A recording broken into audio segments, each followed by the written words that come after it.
We're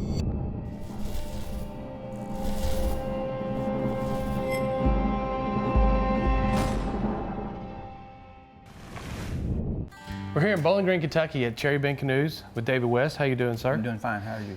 I'm really excited. I walked in the door and I see these beautiful canoes. And you're telling me they're extremely functional? Yes, sir. People buy these and they use them. How do you get started in something like this? Okay. Well, first off, Chad, you have to have a desire to want to build something like this. And I can say this, time and patience is one of the most important things in canoe building. Because you're not knocking these out in a couple of days. The not. process takes a period of time, right? 2 to 3 months to finish one, yes. Okay, yeah. More on the 3 months end if you process your own lumber, if you mill your own lumber, and get it in a condition to mill. And you're set up here to essentially you could go from a standing tree to a boat ready to go down the river. I mean, there's certain moistures in the wood that you're able to dry it and you mill it and stack it and get it all ready to go until you produce something like this. If I'm going to a local lumber yard and buying my lumber, I'll bring it home and the first thing I'll do is get it into a dry environment, into the room here, and I'll do a moisture check on it. I want the wood to be at or below 12%. If it's not, then I will stack it with some spacers between it, like tobacco sticks, and set fans on it for 2 or 3 weeks. And then periodically I will check the moisture in it. Wow. And then so at that point in time you start milling the lumber out. Yeah, you mill the lumber out. So, and I see you have these numbers. Tell me a little bit about 1, 2, and I see that it's in a couple different situations you have these numbers. Tell me what these numbers represent. The reason these are numbered, on the very sheer top of your shear line here, which is where your rocker comes up for your canoe, this is an area that we use what's called short planks. Okay. Pieces of wood that you can number and lay out and do on all 4 corners. Okay. Today we're going to install these shear planks, short planks, on this side right over here. So you're telling me that these pieces, at some point in time throughout the side of this boat, it stops. It doesn't go all the way to the very, very end, right? Right. Each one of these, how long is this canoe right here we're looking at? It's 15-foot canoe. So 15 foot, put the bend, you're probably looking at about 16 foot to get it from point A to point B, but they have break points throughout, almost like laying a hardwood floor, a basketball. Right. And you see the cove in this wood? You run a bead of glue in that cove right there. Gotcha. And then my 16-foot lumber here, the long strips, are center marked at 8 foot with a lead pencil. Okay. So I'll take one of those strips and I'll go to this 0 station right here at the center of the boat, and I'll staple and I'll start going in each direction. Gotcha. And then I'll do a little glue right here on this inner stem, and I will clamp it until it sets up. Let's start working on it. All right, well, let me get my tools, my stool set up and everything, and we'll be ready to go. Sounds great. Okay. So what we're going to do is we're going to take this glue right here behind you. Okay. These are grooved out, so they're almost like a tongue and groove. Right, they're just like a tongue and groove. It's precision.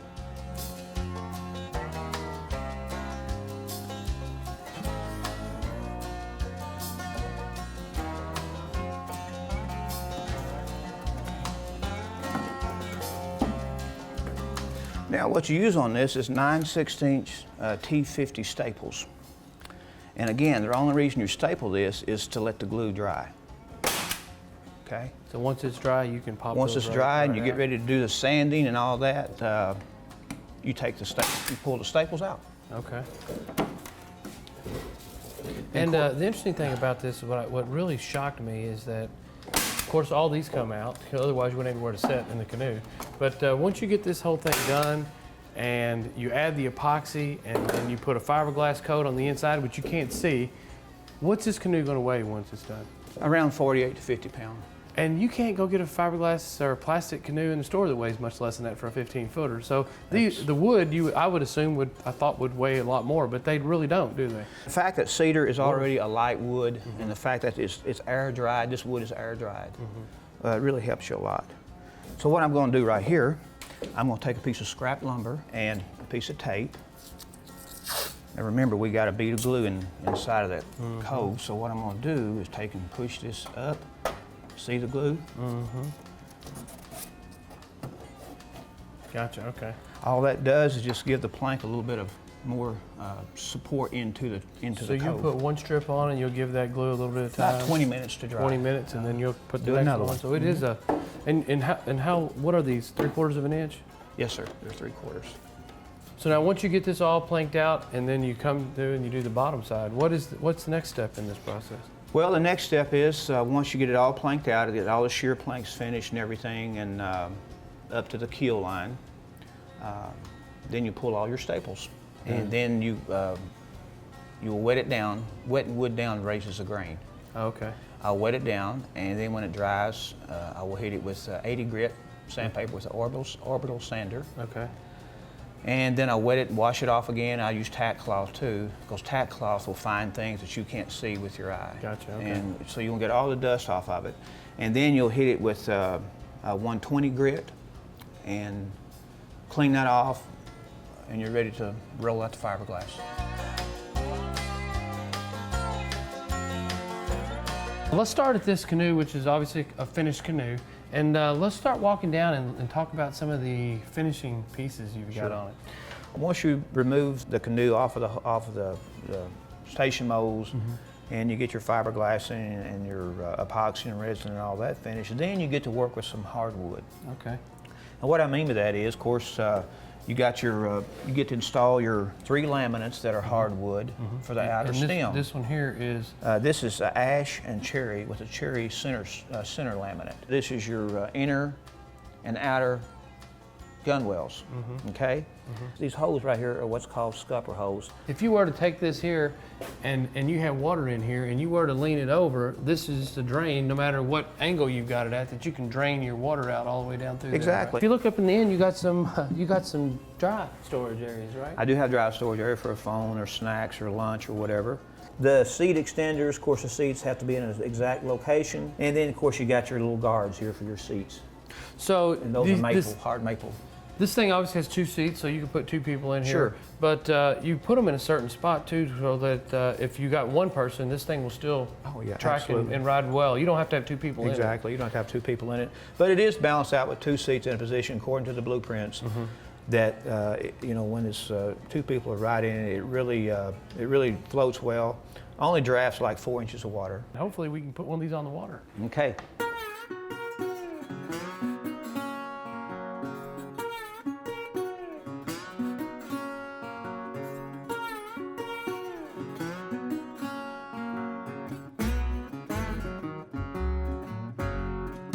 You took 3 months and hand built it with little bitty sheets of wood and turned it into this beautiful piece of art, and now you get to go out and use it. It's pretty Exactly. cool. It is rewarding. I mean, it's just, it's very enjoyable.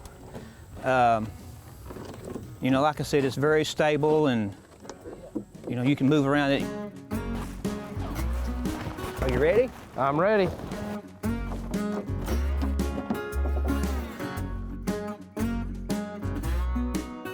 How did you come up with the name Cherry Bend?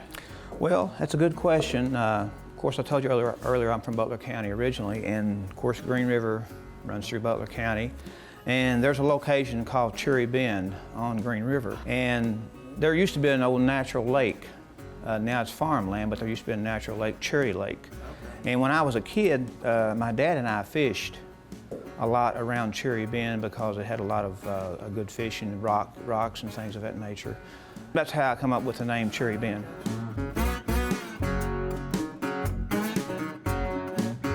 Dad really loved the outdoors, he really did. But what's fun about these canoes is just taking a trip and just, you know, and they're so quiet, you'll see raccoons on the bank and deer drinking out of the streams. I mean, you're just right there with nature. Oh, yeah.